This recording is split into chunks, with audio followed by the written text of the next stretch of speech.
Episode 3 of Up in the Sky, Unofficial Radio Play Adaptation, is a fan-written, cast, starring, and produced audio adaptation of Tom King's graphic novel, Superman, Up in the Sky. All characters, stories, and ideas are product of DC Comics. The non-profit production you are about to listen to is in no way sponsored, produced, or endorsed by DC Comics. Superman was created by Jerry Siegel and Joe Shuster. This adaptation is written, directed, and edited by Dylan Silcox, starring, in order of appearance, Frank Pugh, Dylan Silcox, Jamie Springett, Benji K. Robichaud, Emma Schulz, Koda, Ethan King, Marcus Silcox, Kimberly of Friendly Fire 64, Andy Silcox, Thomas Lavery, Jonathan MidoKage Green, and Matthew of Friendly Fire 64. Special thanks to Vivian Provost, Eames Maxwell, Ethan King, and Frank Pugh for helping edit the script and audio you're about to hear. Thank you to loghaD for providing the Klingon translations. There may be abrupt sounds throughout the episode. Listener discretion is advised.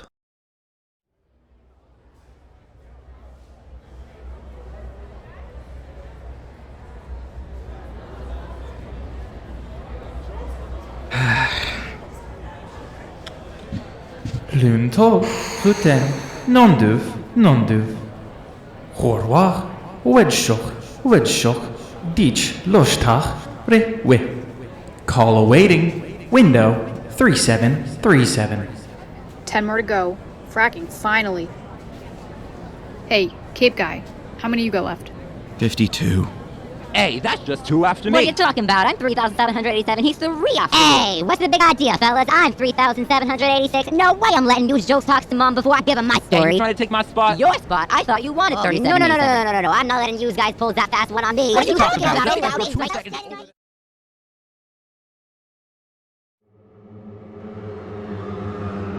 Jimmy, put your oxygen mask on. Everyone just remain calm. Oh, don't worry, Miss Lane. He'll be here. I just used my watch to signal him. He'll be here, right?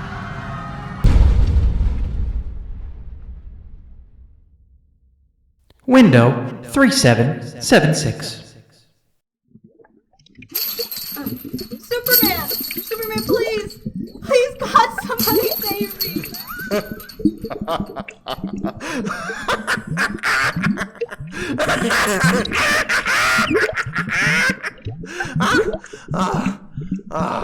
I was hoping to get a bit more use out of this molten kryptonite.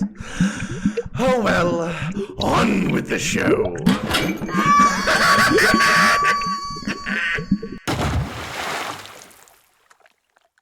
Window 3785.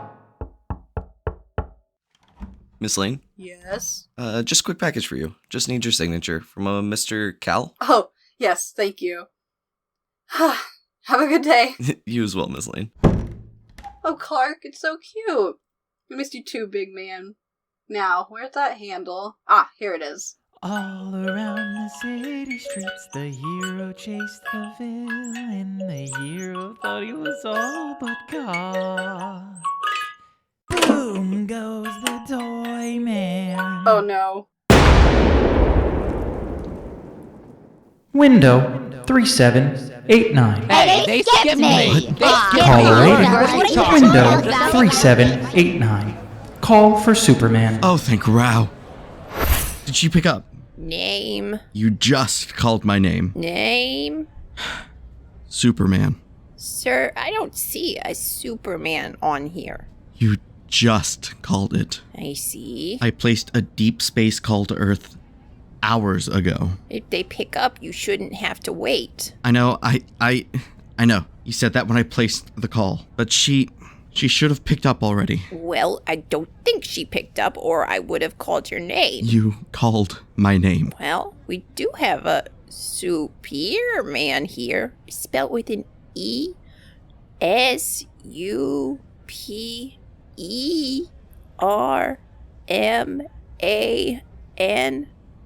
Could that be you? Yes. That could be me. Yeah, in that case, we've made your connection. Great. That's why we called your name. Fantastic. You should have said it the right way when you came up here. My bad. Please proceed to the booth number 3789. Please give it a minute for it to ring once more. Earth systems aren't built for DS calling. Thank you. Kneel before Zod! Please, help me, Superman! Superman, where are you? Hello, is someone out there? Why are you here, Clark? Clark! Hello? Clark? Clark? It's you! Thank goodness! Lois? There you are, big guy. I'm so sorry. Perry has me working to the bone over this guy with a kite strapped to his back. No, please don't be sorry. It's just nice to hear your voice. I hope you weren't worried about me. What? No. I know you can... I know you can take care of yourself, right? I worry about you, Smallville. Find that girl, get your red-blue ass back here, worrying so much. It's hard, okay? Yeah, I'm working on it. I promise. I'm finding her. I'm coming home as soon as I can. I guess I just miss you, Smallville. That's all. I miss you too, so much. Lois, Lois, you gotta get in here. This kite man just said hell yeah. Funniest thing I've ever heard. Hey, kite man, that's not bad. Lane, write that down. Write that down. Sorry to cut you off, Clark. I got Perry screaming in my ear. Call me when you can, hon. So sorry. I love you. Bye. I love you too.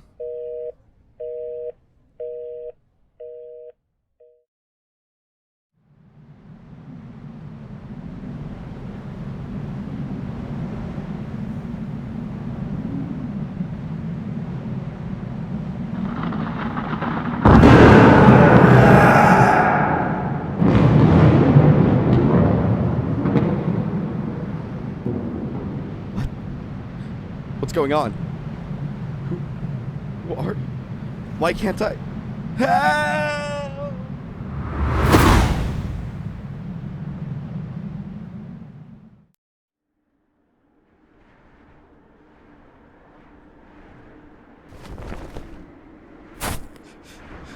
You can't just leave me here in the cold. You are alone on this planet. To travel elsewhere, you would require some form of a containment suit. The closest place to secure such a suit is 37 Earth days away. Quite frankly, it's not worth it. I will take the night to settle you. More than enough time to make sure you live for the next month. I will inform the Green Lanterns of your location. Hope they deem you important enough to collect. And you, me, I'll leave for Earth in the morning. Get back to my responsibility. What?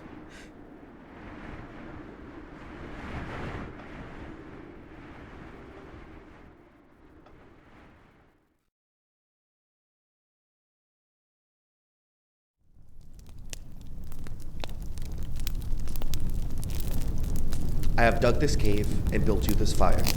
Keep it alight. Use it to cook the meat I've stored deeper inside the cave. At this temperature, it, meaning you, should last until the lanterns get here.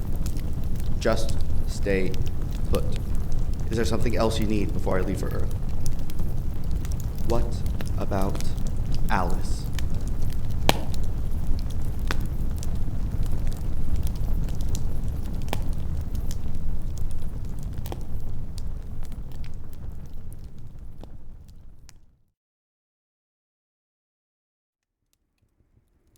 Still here?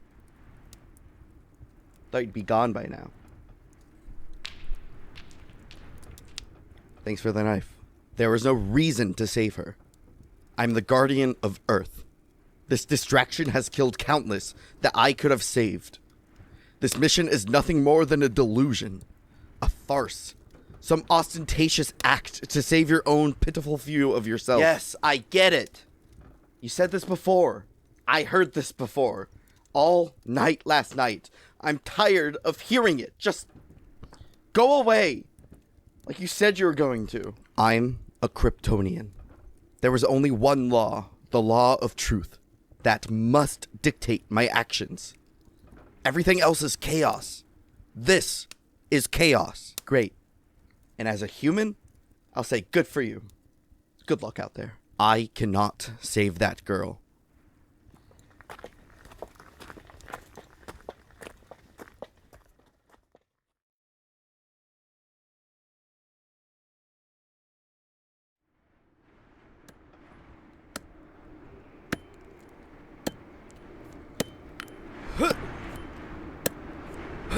What are you doing?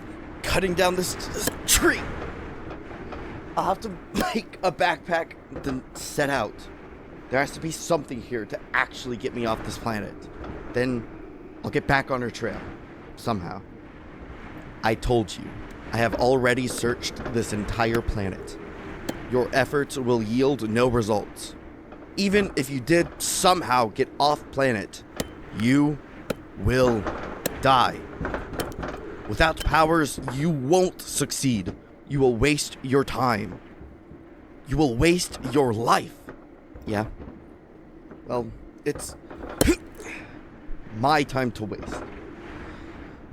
It's my life to lose. Yes. Yours. To give for no gain. How noble. What a hero. This is the attitude of Earth. The attitude of Kansas. Labeling pride as compassion. Faith as certainty. Yeah, that's the attitude of Krypton. Of limitless strength. Labeling compassion as pride. Certainty as faith. You've always made me weak. You never made me strong. I cannot save this girl.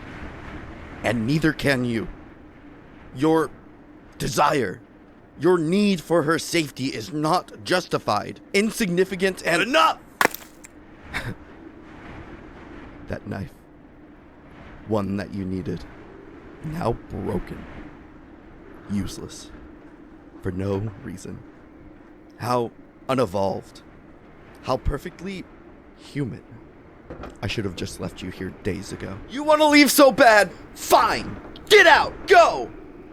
That's what you do best, right, Superman? There's the goddamn sky! Up, up, and away! Fine.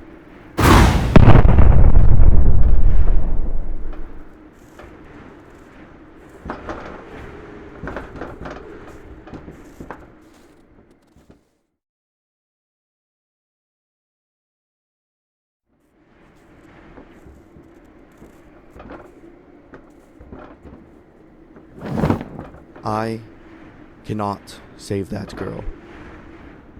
I cannot. No. You cannot. I remember what Pa used to say. Listen to what a man says. Judge what a man does. You keep saying you can't save her. Fine. But it seems the only thing you really can't do is leave. I don't get it. I know what's right. I know what I need to do. I know I need to go back. I should be evolved. I'm a Kryptonian. We know what it is. We have always known. I need your strength and you need my strength. How? We go up there. Together. Oh. Fancy lightning can undo fancy lightning. No. If I take you up there, and it doesn't work, you're dead. If you don't take me up there, then she's dead. It's idiotic. It's hope. Hope is a myth used to motivate men to do what they cannot. You almost say that like it's a bad thing.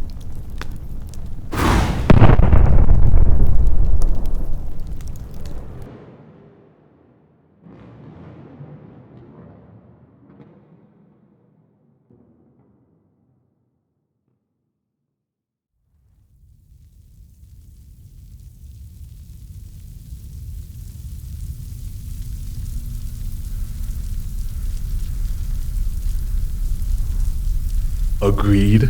Agreed.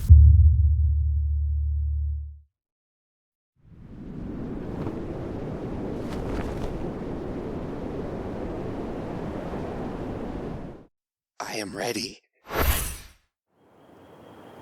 I have found myself without my strength, unable, weak. I know that I will be no longer. I have tried. I feel the knife pushing, but it does not pierce. I cannot go any further. I cannot live. I cannot die. I do not know what to do. Please, Lord, give me a sign. I pray for an angel.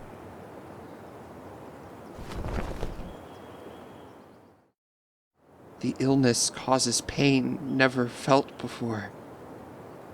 Kinds that I am unable to discuss, for words of any language will not be able to chronicle the agony that I feel daily. The pain has brought visions, delusions. I'm sure your appearance is one of sorts. I've found to welcome them, for they help me accomplish what I cannot. I welcome you. As the angel sent to me, I welcome your duty and your unagreeable task. Soon, the pain will expand. The delusions will become all fanatical, allowing my mind to process nothing other than agony. It terrifies me, Angel. It did. Until your illustrious arrival. One to relieve me of my unending, growing dolor. Do unto me what I cannot do myself. The doctor priests have granted me the blessed blade, the one I bestow upon to you now. To complete your mission. Please, Angel, before you do so, before the delusion is sated by release, will you tell me a story? What kind of story, my friend? The kind you tell someone before you kill them. There once was a girl in a field, playing with her sister, with her favorite toy. Someone unkind came for her. She cried out, in need of her angel. Once he heard of her plight, he left his world, his responsibilities, the ones he loved, everything in wait. The angel traveled without a known destination, only a purpose. He was tried. Again and again, the man made of steel bled. Again and again. Yet he persisted, doing anything and everything asked of him, all to aid in his mission, to save her, for she was in danger. He was her help. He was her angel. The trials he faced culminated within a pit of hell. He fought demons. Steelskin split once again, only to conquest without advancement. With all else failed, he approached the devil. Upon his throne, the devil spoke. I possess the knowledge in which you seek, her location, her captors, but it is not something of which I could gift you. It must be bought. It must be earned. What do you ask? A revelation. What can I tell you that you do not already know? Not a revelation of mine, but of your own. No man can be as pure as you present yourself. Spits of truth, justice, and a better tomorrow, but words on a page. Just tell me what you ask, Darkseid. The devil asked the angel to violate a vow. When the angel held true, a promise he thought unbreakable, he asked the angel to kill an innocent person. The angel tried to seek another route to continue. He tried again and again. I swear to God he tried. But his opportunities were not. He thought of the girl and... Agreed. I strive every day to be who Ma and Pa taught, who they raised, to have lines drawn to not be crossed, but faced. If they are broken, then what are you?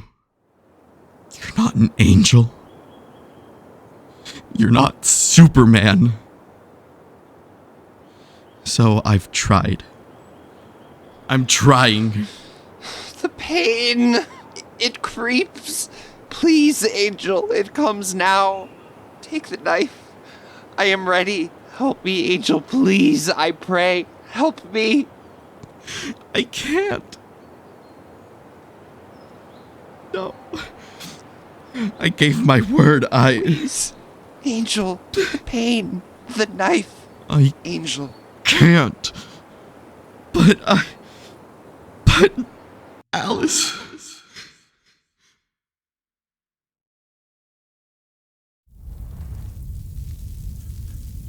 Is it done? Yes. You lie. If it is a lie, then I've broken my word. And if it's the truth, then I've broken my word. Either way, Darkseid, I have fallen.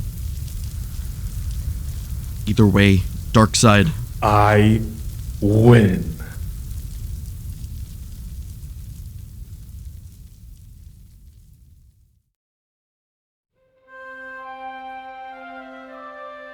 Episode 3 of Up in the Sky, Unofficial Radio Play Adaptation, is a fan-written, cast, starring, and produced audio adaptation of Tom King's graphic novel Superman Up in the Sky. All characters, stories, and ideas are a product of DC Comics. The non-profit production you just listened to is in no way sponsored, produced, or endorsed by DC Comics. Superman was created by Jerry Siegel and Joe Shuster. This adaptation is written, directed, and edited by Dylan Silcox, starring, in order of appearance, Frank Pugh, Dylan Silcox, Jamie Springett, Benji K. Robichaud, Emma Schulz, Koda, Ethan King, Marcus Silcox, Kimberly of Friendly Fire 64, Andy Silcox, Thomas Lavery, Jonathan MidoKage Green, and Matthew of Friendly Fire 64. Special thank you to Vivian Provost, Eames Maxwell, Ethan King, and Frank Pugh for helping edit the script and audio you just heard. Thank you to loghaD for providing the Klingon translations.